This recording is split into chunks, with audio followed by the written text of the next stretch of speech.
किदा करके दिखाओ।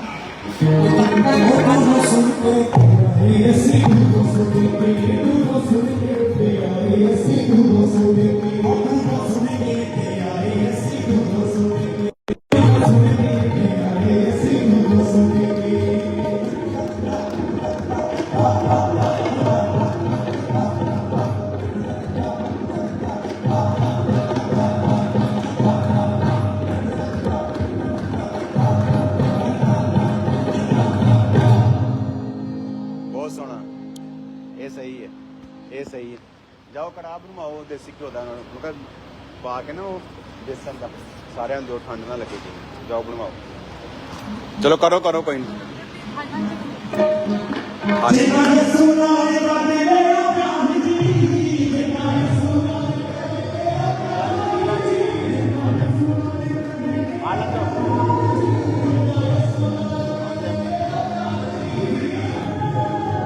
कैसे? ओके ओके, कल मिलते हैं।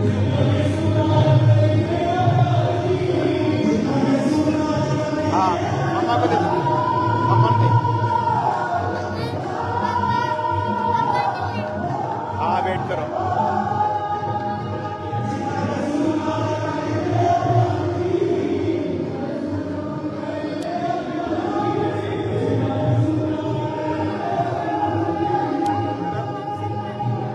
हालेलुया, हैप्पीएस्ट क्रिसमस एक बार फिर से। और न्यू ईयर के लिए तैयारियां जो हैं वो चर्च में चल रही हैं। चारों तरफ परमेश्वर का आनंद पूरा छाया हुआ है, और इतनी ब्यूटीफुल और इतनी इस लेवल की मैंने कभी भी तैयारी नहीं देखी, क्योंकि जो शेड है वो कंप्लीट हो चुका, चर्च का कंस्ट्रक्शन का काम कंप्लीट हो चुका है काफी हद तक। ये सामने मेन चर्च बिल्डिंग है।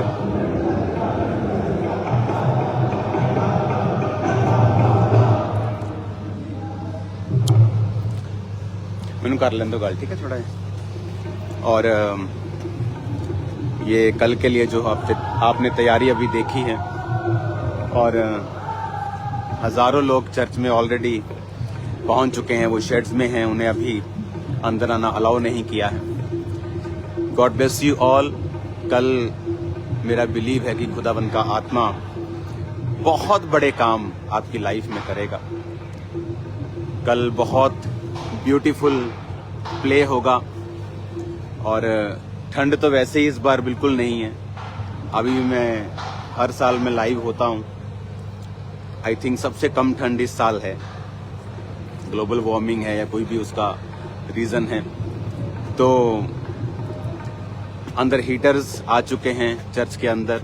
वैसे भी वो शेड के नीचे है तो टेम्परेचर और अधिक हमारा साथ देगा, और ऊपर से हीटर्स हैं, और ओवरफ्लोज में भी हीटर्स हैं, सब चीज़ें हैं। ये चीज़ है लंगर दी चाय आपके ना नहीं पड़ी तो मैं क्या बरकत है इहदे विच फिर पी ली। और बहुत ब्यूटीफुल खुदावन ने काम किया है इस बार, और बहुत बहुत आनंद और खुदावन का मसा मैं महसूस कर रहा हूँ चर्च में भी, अपनी लाइफ पर भी। जैसे जैसे आप सच बोलते जाते हैं वैसा वैसा परमेश्वर का आत्मा और अधिक आपकी लाइफ पर छाया करता है, मुझे ये बात मालूम है। तो अभी आपने कल प्ले आप देखोगे, बहुत जबरदस्त, बहुत ही अनॉइंटेड प्ले कल आप देखोगे। चर्च में एक्स्ट्रा एलईडीज, एक्स्ट्रा व्यवस्थाएं हैं कल, और मेरी एक्सपेक्टेशन है पूरे कम से कम 70 से 80 देशों के लोग कल इस मीटिंग में शामिल होंगे, और इंडिया की हर एक स्टेट। सिर्फ ऑनलाइन की बात मैं नहीं कर रहा हूं, मैं यहाँ की बात कर रहा हूं, क्योंकि आपने जो अभी ये शेड देखा, जो सारा आपने शेड देखा, ये जो बड़ा शेड है पीछे, ये बहुत बड़ा है। ये शेड थोड़ा बड़ा नहीं है, ये 4 से 5 लाख स्क्वायर फुट तक इसको हम बना रहे हैं, सिर्फ ओवरफ्लो को। और भी कल ओवरफ्लोज होंगे, ग्राउंड्स होंगी, वो भी तैयार हो रही हैं, और इमरजेंसी सेक्शन वो भी होता है। तो 3-4 ओवरफ्लोज और ये बड़ा ग्राउंड, ये बड़ा ओवरफ्लो और ये मेन हॉल कल रेडी होगा। समय पर आए, क्योंकि कल क्रिसमस पर इतना बड़ा शेड होने के बावजूद भी शेड के बाहर थे लोग, ओवरफ्लोज भी भरे हुए थे। लेकिन कल ऐसा नहीं होगा, क्योंकि कल ठंड होगी, तो ओपन में बैठने नहीं दिया जाएगा लोगों को। तो कृपया टाइम पर आके हॉल में रहें, और अगर आप टाइम के थोड़ा बाद आते हैं तो लड़े नहीं, सीधा ओवरफ्लोज में जाएं। वहां भी double LEDs, double sound, everything perfect होगा कल। और कल परमेश्वर की प्रेजेंस में 2025 का पहला निवाला मीठा आप प्रभु की प्रेजेंस में खाओगे, और यीशु मसीह के नाम में शैतान शर्मिंदा होगा, और परमेश्वर आपको स्वीट और अनॉइंटेड और ब्लेस्ड टेस्टिमनीज के साथ वापस लेके आएगा। मेरा बिलीव है कि खुदावंद बड़े बड़े कार्य वो कल लोगों को दिखाएगा, अपने मैसेज को देगा। प्रोफेटिकली मैसेज हम सुनेंगे परमेश्वर के, प्रोफेटिकली वो क्या कहता है इंडिया के बारे में, इकोनॉमी के बारे में, चीजों के बारे में, पंजाब के बारे में। परमेश्वर का आत्मा वो हमें अपनी आशीष के साथ आगे लेके जाएगा। और एक चीज जो मैं आपसे शेयर करना चाहता हूं कि हमें प्रार्थनाओं की जरूरत है। हमें अपने देश के लिए, अपने लोगों के लिए हमें प्रार्थना करने की जरूरत है।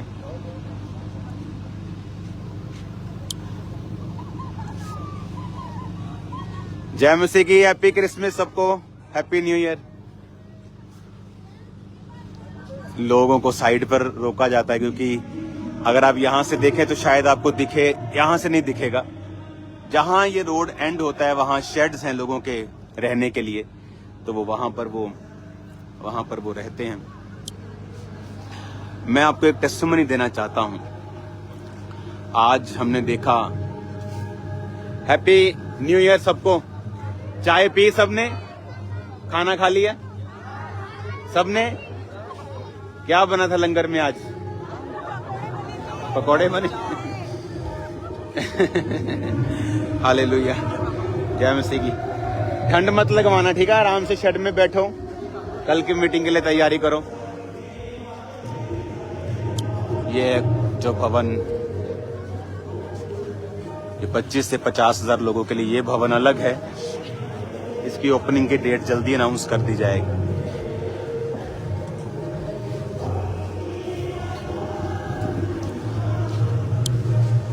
हालेलुया। मैं एक टेस्टिमनी आपको देता हूं आज से कुछ, क्योंकि मेरे को, आपको मालूम है कि ऑर्गेनिक चीजों का बड़ा शौक है। तो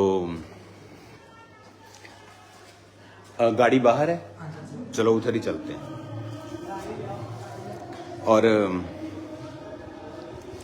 बाहर ज्यादा मजा आ रहा है यार।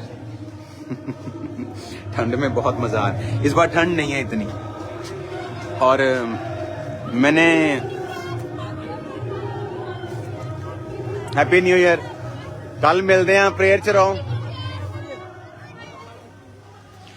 और मैं happy new year, happy new सब।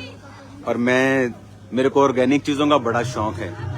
तो मैंने अपने टेरिस के ऊपर वो सब्जियां लगाई। और जब मैंने सब्जियां लगाई तो जैम्स, और उधर ही चलते हैं आप, उधर ही चलते। जब मैंने सब्जियां लगाई तो वो सब्जी को 3-3, 4-4, 5-5 महीने लगते थे उगने के लिए। और उसमें से भी कुछ खराब हो जाती थी, कुछ कम बढ़ती थी, क्योंकि खाद में डालता नहीं था उस पे। तो हैप्पी न्यू ईयर सबको, कल मिलते। तो उसमें मेरे को स्पेस चाहिए, ठीक है? बात करनी है। तो मेरे को पहले हर बंदे को किसानों से हमदर्दी रहती है ना? लेकिन मैं आपको टेस्टिमनी देता हूं कि जब मैंने वो सब्जी लगाई तो 3-3, 4-4 महीने रोज पानी देना। मेरा स्टाफ लगा हुआ है पानी देने, कभी नीम का स्प्रे कर रहा है, कभी सवा का स्प्रे कर रहा है। और 3-4 महीने बाद भी जब सब्जी लगती थी तो मैं ये सोचता था कि पहले मेरे को हर बंदे के दिमाग में किसानों की वैल्यू होती है, लेकिन मैं आपको टेस्टिमनी बताता हूँ कि उस दिन जब मैंने खुद सब्जियां लगाई तो मेरे को वाकई महसूस हुआ कि इतना पालने के बाद भी आप इमेजिन करो, कई सब्जियां किसानों की 5 रुपए किलो बिकती। क्या आता आज 5 रुपए किलो में? मैं कहता हूं कि आप फॉरेन में चले जाओ तो मिट्टी भी नहीं मिलेगी आपको वहां पे। मिट्टी, रेता, गोबर के उपले भी आपको इतने में नहीं मिलेंगे।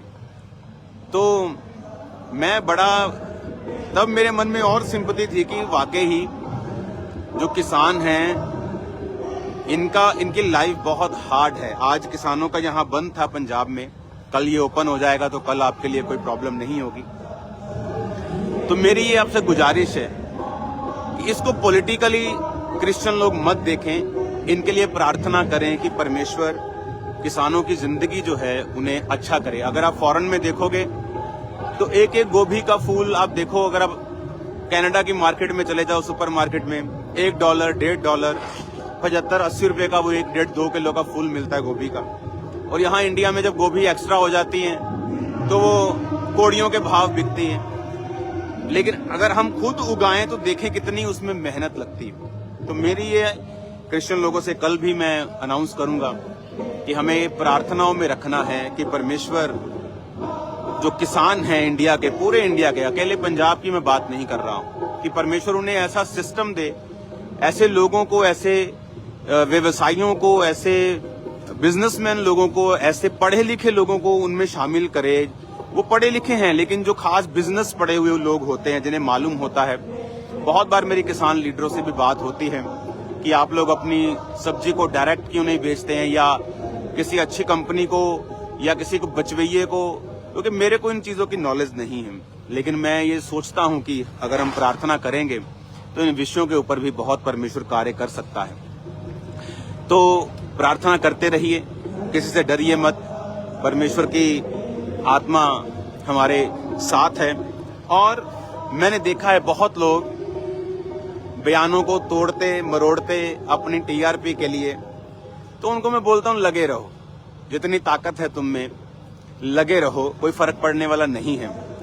अब प्रभु यीशु मसीह का क्रिसमस के बाद ईस्टर आएगा, गुड फ्राइडे आएगा, जहां पर यीशु मसीह को सूली पर लटकाया गया, लेकिन किसी को नहीं बोला जाएगा कि तुम हमारे साथ दुखों को मनाओ, क्योंकि यीशु मसीह हमारे लिए सूली पर चढ़ाए गए। तो मैं आपको ये बोलना चाहता हूं कि परमेश्वर आपसे प्यार करता है। कल खुदावंद की प्रेजेंस में आप देखेंगे खुदावंद के कामों को, उसके प्यार को प्रकट होते हुए। और याद रखो, परमेश्वर के घर में कोई भी धर्म या जात नहीं है। वो आपसे भी उतना ही प्यार करता है, वो हिंदुओं से भी उतना ही प्यार करता है, सिखों से भी उतना ही प्यार करता है। वो हर धर्म के व्यक्तियों से वो प्यार करता है, और हमें भी प्यार ही बांटना है। अगर लड़ना होता तो आज जितना यीशु मसीह के खिलाफ रील्स बनी हैं, और वो लोग जो आज छोटी छोटी बात पर वीडियोस बनाने लगते हैं क्रिश्चियनिटी के खिलाफ, उनको बोलो कि कितनी वीडियोस बनाई हैं आज तक तुमने, जब तुम्हारे ही लोगों ने यीशु मसीह के खिलाफ रील्स बनाई हैं। कमेंट्स आप देखो कितने गंदे उन्होंने पास किए हैं। गुस्सा हमें भी आता है, मीडिया हमारे पास भी है, लॉ हमें भी पता है, लेकिन यीशु मसीह ने कहा तुम प्यार ही करोगे, तुम आशीष ही दोगे, क्योंकि तुम आशीष के वारिस होने के लिए बुलाए गए हो। आज परमेश्वर ने कहा तुम इस अंधकार में जलते हुए दीपकों की तरह दिखाई देते हो। लोग चाहे कुछ भी कहें, तुम्हें प्रेम करते रहना है, लोगों का भला करते रहना है, उन्हें ब्लेस करते रहना है। आज अगर आप परमेश्वर की बरकत को देखना चाहते हैं, आपको ये समझ आना जरूरी है कि आपको धर्म का चश्मा उतारना पड़ेगा। मैं क्रिश्चियन धर्म, मैं ये धर्म, मैं वो धर्म, आपको धर्म का चश्मा उतार के आपको डायरेक्ट परमेश्वर को देखना पड़ेगा कि वो वचन में हमारे लिए क्या कहता है। हालेलुया। मैं आपको बताना चाहता हूं, अगर कोई ऐसी बात मुझे करनी होती तो मैं हजारों बातें कर सकता हूँ और मुझे किसी का भय डर नहीं है, लेकिन यीशु मसीह का प्रेम, उसका आत्मा, यीशु मसीह ने कहा मैंने तुम्हें डर का नहीं परंतु प्रेम और संयम का आत्मा दिया है। मेरा ये बिलीव है कि आप कल परमेश्वर की आत्मा को बड़े कार्य करते हुए देखेंगे। परमेश्वर की आत्मा के साथ आप वर्शिप करेंगे और खुदावंद के आनंद को और उसकी हीलिंग और डिलीवरेंस को आप लेंगे। कल मसाहो किया जाएगा ऑयल के साथ, शॉल के साथ प्रार्थना होगी। फुल परिवार आपका यहाँ पर सादर आमंत्रित है, सिर्फ क्रिश्चियंस ही नहीं, मेरे सारी जाति, सारे धर्मों के भाई बहन, मैं आपका आदर करता हूँ और आपको इनवाइट भी करता हूँ कि आओ और देखो कि यहाँ धर्म बदला जाता है या जीवन बदला जाता है। God bless you all. प्रभु आपको ब्लेस करे, आपके परिवारों को ब्लेस करे। कल मिलते हैं रात को खुदावंद की अमेजिंग उपस्थिति में। सबको जय मसीह की।